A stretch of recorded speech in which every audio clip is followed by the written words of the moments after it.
बीते कुछ महीनों से इंटरनेट योयो हनी सिंह और बादशाह के कीवर्ड से भरा हुआ है। दोनों ने एक दूसरे को लेकर बयान दिए।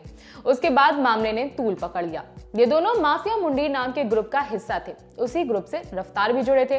रफ्तार ने हाल ही में हनी सिंह और बादशाह के मतभेद पर बात की।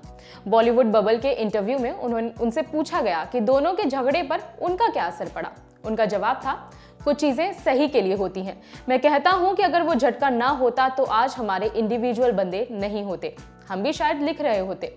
हमारा खुद का कोई वजूद नहीं होता।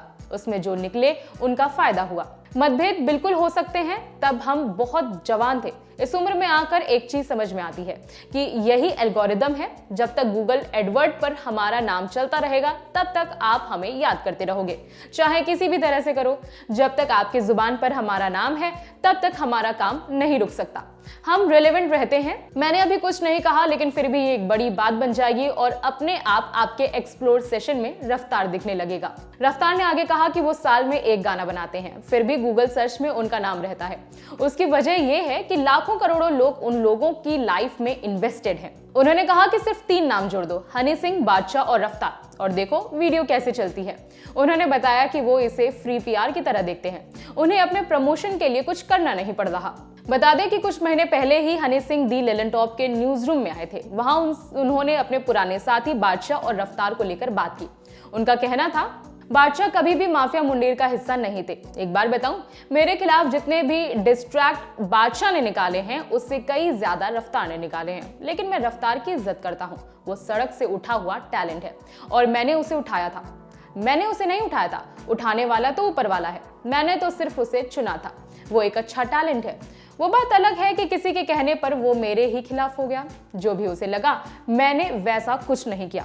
अगर वो कहता है कि उसने मेरे गाने लिखे, उसने मेरा गाना ब्राउन रंग लिखा, तो मेरे पास तो सिर्फ करियर के 2 साल थे। उसके पास तो 7-8 साल थे। वो अपने लिए कोई ब्राउन रंग क्यों नहीं लिख पाया? लेकिन अगर रफ्तार, लिल गोलू और इक्का और माफिया मुंडेर के साथ काम करने का मौका मिलेगा तो मैं जरूर करूंगा, क्योंकि ये जमीन से उठे हुए टैलेंट है।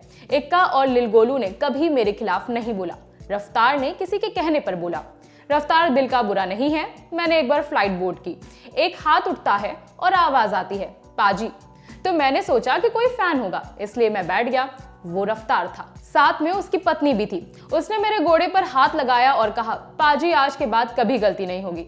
मैंने कहा, भाई कोई बात नहीं, एंजॉय कर। उसके 6 महीने के बाद उसने मेरे खिलाफ डिस्ट्रैक्ट निकाल दिया। मैंने ये बात किसी इंटरव्यू में नहीं बताई कि रफ्तार ने मुझसे माफी मांगी है। मैंने नहीं बोला, पर उसने माफी मांगी है और उसने 6 महीने बाद ही मेरे खिलाफ गाना निकाल दिया। जिस बंदे की अपने ही बयान पर स्टेबिलिटी नहीं है, पर जहां तक टैलेंट की बात है, मैं रफ्तार के बारे में एक बार फिर सोच लूं। लिल गोलू और इक्का के साथ मैं काम करूंगा, लेकिन बादशाह के साथ कभी नहीं।